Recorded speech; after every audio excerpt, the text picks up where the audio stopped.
Hello everyone, welcome to education rise. प्रिय विद्यार्थियों, आज की जो अपनी क्लास है, इस क्लास में अपन केदारनाथ सिंह जो हैं इनकी रचना है बनारस।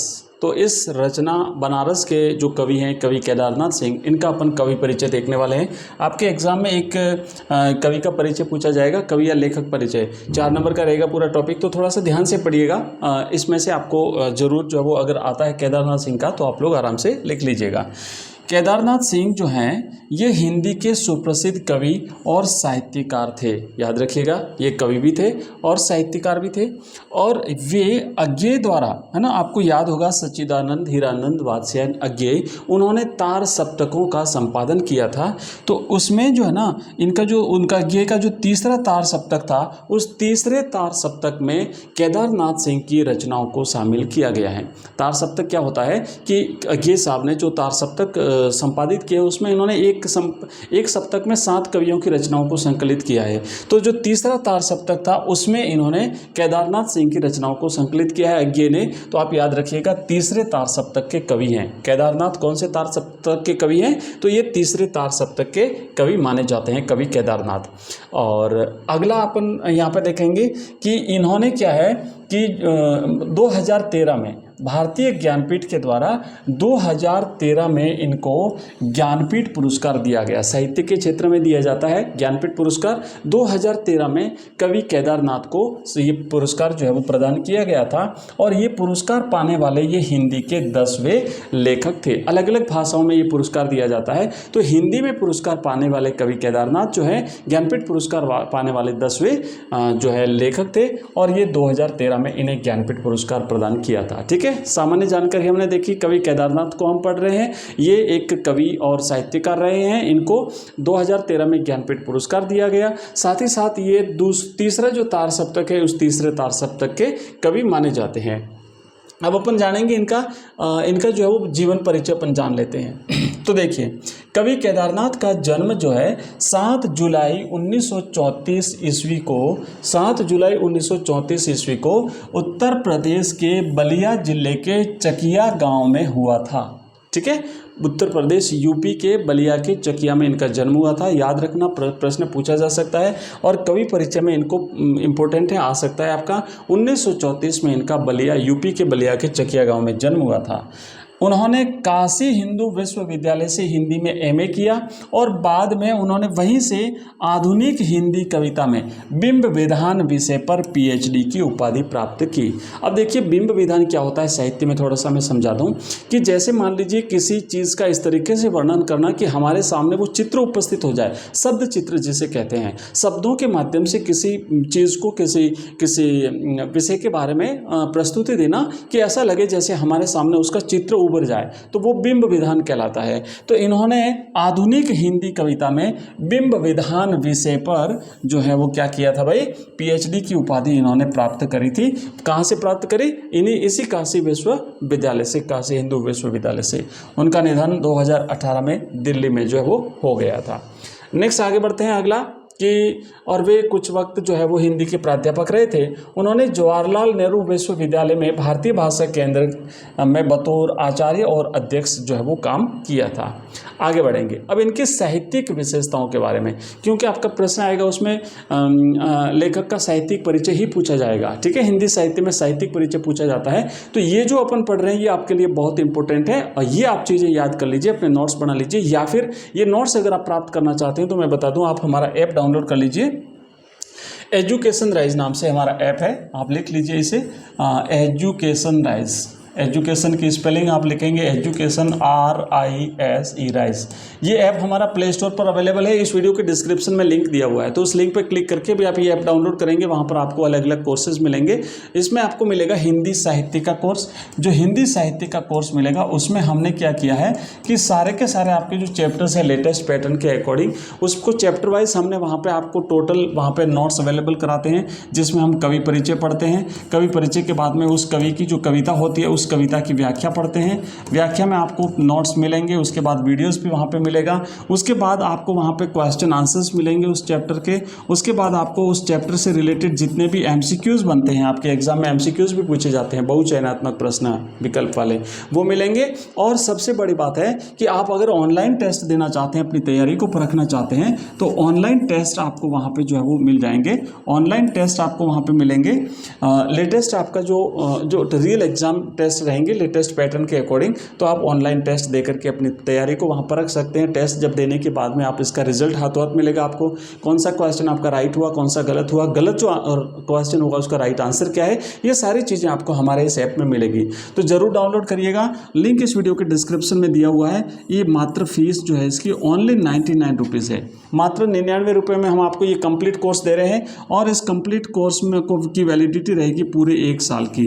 जब तक आपके एग्जाम कंप्लीट नहीं हो जाते तब तक आपको इसकी वैलिडिटी रहेगी। हिंदी के अलावा बाकी जैसे history, political science, geography, Hindi अनिवार्य और इंग्लिश अनिवार्य, ये सभी कोर्सेज आपको मिलेंगे। सबकी रेट रहेगी 99 रुपये, प्रत्येक कोर्स की रेट 99 रहेगी। सब में आपको PDF नोट्स मिलेंगे और सभी में आपको ऑनलाइन टेस्ट की सुविधा मिलेगी। बोर्ड एग्जाम्स तक आपकी वैलिडिटी रहेगी और लगातार आप हमारी लाइव क्लास में भी जुड़ सकते हैं।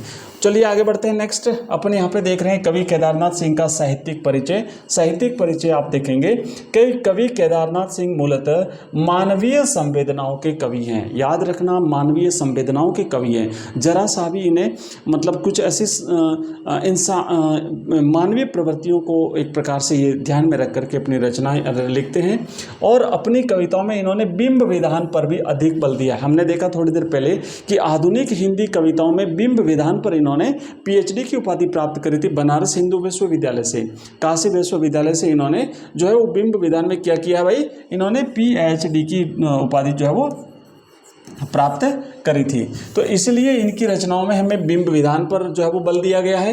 केदारनाथ सिंह की कविताओं में शोर शराबा न हो करके विद्रोह का शांत और संयत स्वर सशक्त रूप में उभरता है। ज़्यादा हो हल्ला नहीं है, मतलब इस प्रकार की भाषा का प्रयोग करते हैं कि वो उसका विद्रोह भी कर लेते हैं और शांत भाव से कर लेते हैं।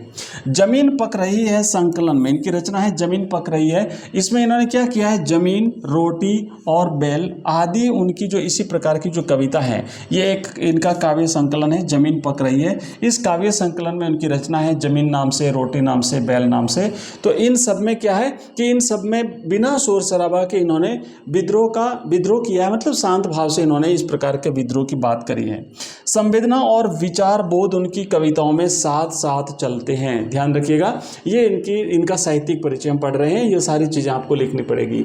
अब बात करते हैं तीसरा सप्तक। हमने देखा कि अज्ञे ने जो तार सप्तकों का संकलन किया है उसमें से जो तीसरा तार सप्तक था उसमें इनकी रचनाओं को संकलित किया है। तो ये जो तीसरा तार सप्तक में इनकी रचनाओं को संकलित किया है, वहाँ पर अपने वक्तव्य में उन्होंने एक जगह लिखा है, क्या लिखा है कि प्रकृति बहुत शुरू से मेरे भावों का आलंबन कर रही है।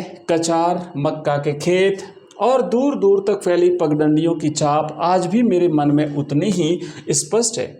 समाज के प्रगतिशील तत्वों और मानव के उच्चतर मूल्यों की परख मेरी रचनाओं में आ सकी है या नहीं मैं नहीं जानता, पर उनके प्रति मेरे भीतर एक विश्वास, एक लालसा, एक लालक जरूर है, जिसे मैं हर प्रतिकूल झोंके से बचाने की कोशिश करता हूँ और करता रहूँगा। हालांकि आपको ये नहीं लिखना है, बस एक आपको सामान्य जानकारी के लिए कि भाई तीसरे तार सप्तक में उन्होंने एक वक्तव्य दिया, वहाँ पे ये बात जो है वो इन्होंने कही है। बाकी जो ऊपर की सारी चीज़ें अपन ने देखी वो आपका इनके साहित्यिक परिचय में जरूर लिखना है अगर पूछा जाता है तो। अब बात करेंगे इनकी रचनाओं की बात कर लेते हैं। थोड़ा सा आप देख लीजिए।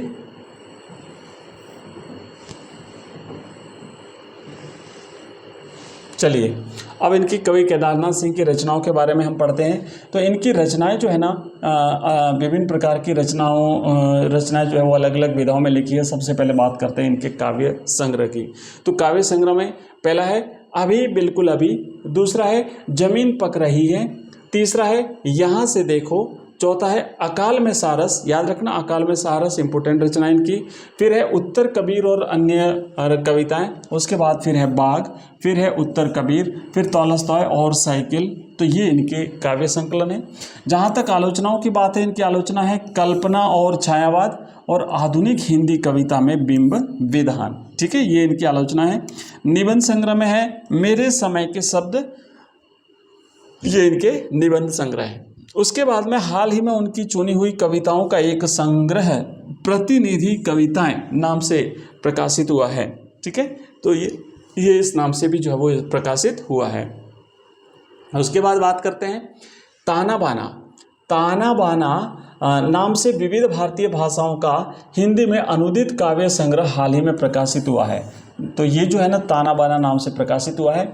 इनको पुरस्कार कौन कौन से मिले थे, तो हमने देखा 2013 में इन्हें भारतीय ज्ञानपीठ पुरस्कार मिला था। 1989 में इनकी कृति अकाल में सारस, मैंने कहा था इंपॉर्टेंट, ध्यान रखिएगा आप लोग। तो अकाल में जो सारस इनका जो साहित्य काव्य संकलन है उस पर उनको साहित्य अकादमी पुरस्कार मिला था। इसके अलावा और भी उन्हें पुरस्कार मिले हैं। व्यास सम्मान हो गया, मध्य प्रदेश सरकार का मैथिली शरण गुप्त सम्मान हो गया, उत्तर प्रदेश सरकार का भारत भारती सम्मान हो गया, बिहार का दिनकर सम्मान हो गया और केरल का कुमार आसान सम्मान हो गया। तो ये जो है वो पुरस्कार इनको मिले हैं। ज्ञानपीठ पुरस्कार, साहित्य अकादमी पुरस्कार, मध्य प्रदेश सरकार के द्वारा मैथिली शरण पुरस्कार, उत्तर प्रदेश सरकार के द्वारा भारत भारती सम्मान और बिहार के द्वारा दिनकर सम्मान और केरल के द्वारा कुमार आसान सम्मान जो है वो इन्हें प्राप्त हुए हैं। 2013 में इन्हें प्रतिष्ठित ज्ञानपीठ पुरस्कार जो है वो मिला है। हिंदी के 10वें लेखक हैं ज्ञानपीठ पुरस्कार प्राप्त करने वाले कवि केदारनाथ सिंह। तो ये हमने देखा कवि केदारनाथ सिंह के बारे में, और उसके बाद में इनकी जो रचना है बनारस वो अपन पढ़ेंगे नेक्स्ट वीडियो में, फिर इसके प्रश्न उत्तर भी करेंगे। प्रिय विद्यार्थियों, कैसा लगा आपको ये टॉपिक मुझे ज़रूर बताइएगा कमेंट बॉक्स में कमेंट करके, और साथ ही साथ आप हमारे नंबर नोट कर लीजिए। उस नंबर पे आप हमें व्हाट्सएप मैसेज और टेलीग्राम मैसेज कर सकते हैं। हमारे व्हाट्सएप ग्रुप के साथ जुड़ने के लिए और टेलीग्राम के साथ जुड़ने के लिए हमारा नंबर है 9079622989। इस नंबर पे आप हमें व्हाट्सएप मैसेज और टेलीग्राम मैसेज करके हमारे साथ जुड़ सकते हैं। मिलते हैं नेक्स्ट वीडियो में नेक्स्ट टॉपिक के साथ में, तब तक के लिए बाय, थैंक यू, धन्यवाद।